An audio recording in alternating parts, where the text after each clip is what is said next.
All right, so I'm bored out of my mind. This is not a real show. We know that. I'm just going to be like thoughts from Travis about bourbon. Why not? Sitting here, driving to Cincinnati, rolling through bourbon country here in Kentucky, not being able to actually go visit any of the distilleries. Why not just talk about it? Saw a post recently. Someone posted something about Blantons. Ripping into it, and then there's so many posts or so many comments like, oh, what a drain pour, it's the worst bottle ever, so stupid, blah blah blah, I can't believe people still drink this stuff. Look, here's the thing, guys, like, Blantons is not a bad bottle. Is it overhyped? Oh my god, it's insanely overhyped, but it's not a bad bottle.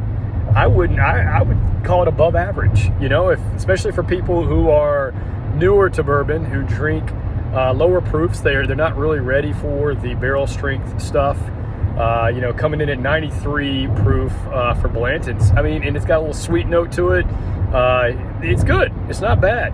I think of it kind of like the Honda Accord. You know, if someone came to me and said, the Honda Accord is the best sports car of all time. You know, I've driven a Honda Accord. They got cool body styles now. They're nice cars. They last forever. You know, is it worth MSRP for that car? Sure. I mean, it's a great, probably, $40,000 car right now? Great car. Is it worth $150,000? No. There are so many other cars out there that are way better. I mean, if you're going to spend a $150,000 car, first of all, that's crazy in itself. But $150,000, oh my God, you could get all kinds of good stuff as opposed to a Honda Accord. Does it make a Honda Accord a bad car? It's not a bad car at all. It's just not. That would be overhyped, and that's exactly what Blantons is. It's a good bottle that is absurdly overhyped. So don't get caught up in that. Don't get all in the hype like, oh, it's not good. It is good. It's just not as good as what secondary on the crazy end, or like some of these stores that put them on the shelf. And pretty much as a museum. You know, I've seen them in Kentucky sitting on the shelf for $175. That's insanity. I mean, come on. Like, no one should ever buy a bottle for $175 of Blantons. You could get on secondary right now and get one for probably around $100. It's, you know, and I think that's fair for secondary. It's still a little high, but whatever. What else? What else is an overhyped bottle, in my opinion? A lot of people seem to think that Willett Purple Tops are overhyped. Willett, and I love Willett. I'm a big fan of Willett Family Estate. I think their other things that they sell in the gift shop, their normal stuff, the Rowan's Creek and the Noah's Mill and the Willett Pot Still, it baffles me that those things can come from the same distillery as a Willett Family Estate Purple Top. Because the three that I just named, the Noah's Mill, the Willett Pot Still, and the Noah's Creek, I think are hot garbage. There are 1 million bottles I would buy over those. In fact, I think all three of those, I guarantee, all three of those I've had in the past because they look cool and they're on the shelf. And I think I've given away all three and didn't even finish them. And legend has it, I guarantee those people probably gave it away too, or they just drain poured them. They're not good. People are like, oh, I love that stuff. That's great. Everyone has a different palate, but for the most part, if you've had a lot of different types of bourbon, for me personally, I don't think those are good at all. Now, Willett Purple Tops, there are several recipes.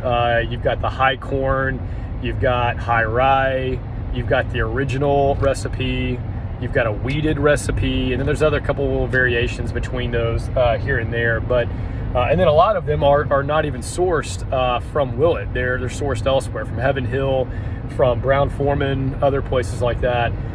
So you don't really know what you're going to get sometimes with some of the ones that are not sourced from Willett. And if you don't know, there's a cheat sheet you can download online to figure out what the recipe is and where they came from. I'm a big fan of the high rye. But look, here's the thing. Willett, the reason it gets a lot of crap is you either love it or you hate it. I personally think it's great when I'm letting other people try it, especially people new to bourbon. It drinks a little hotter, especially the high rise. It's just spicy. It's a different. There's nothing like it. It's a very different flavor profile and I think it's excellent. It touches all the things that I like, but some people, it just doesn't do it well. Like King of Kentucky. People just lose their mind over King of Kentucky. I've had 2 of those bottles. I've owned 2. And I didn't think either one were good. It's not that I don't think they're good. I did not think it matched up to the hype of the value online. I think, for someone that's willing to pay up to $2,000 for that bottle, for what the palate that I have, that was nowhere near what I would pay for that bottle, just based on what I like. So I swapped it out for other big bottles that I really liked. But anyway, so going back to Willett, I know Chip Wooting, my co-partner in this show, he hates it. Oh my God, he hates Willett. He get every chance he can get to throw it under the bus and crap on it. He does. I think it's great. The more people that don't like Willett, the even better, because that just means it's slightly easier for me to find it when someone has a rare release or a store pick or something like that. But it's just getting harder to find those bottles. What else? What do you guys think? What do you think is overhyped? And I mean, like a bottle that is supposed to be really, really good. Not a shelf bottle or something like that, but something that's supposed to be amazing that wasn't quite worth it. All right, my last one. People like to crap on Pappy. Pappy is one where, you got 5 different variations of that. You've got the 10-year, the 12-year, Lot B, the 15-year, the 20, and the 23. 15 is great.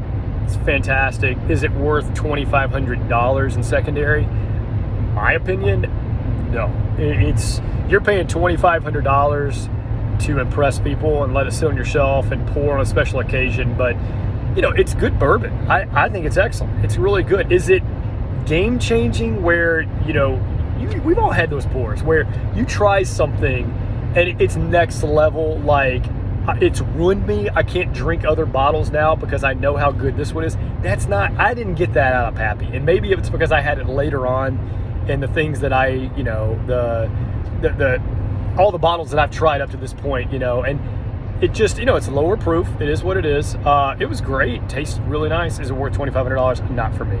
I actually ended up trading that bottle a while back. I had a 15, and someone offered me 3 George T. Staggs, and I drink the bottles, so that was the deal of the century for me. So I got 3 George T. Staggs out of that, which I absolutely will drink. I think people who say that bottle's overrated, you're crazy. That bottle is the epitome of what bourbon should taste like, in my opinion. It is fantastic. Oh, yep, there's my look, I'm getting closer. All right, I'm going to end this. So if you've made it this far in my rant, holy hell, what are you doing today? Like, why are you watching me all day? Like, this shouldn't be a thing. Like, what are you doing? Stop. Go play with your kids or go outside, do something fun. Stop watching videos on YouTube.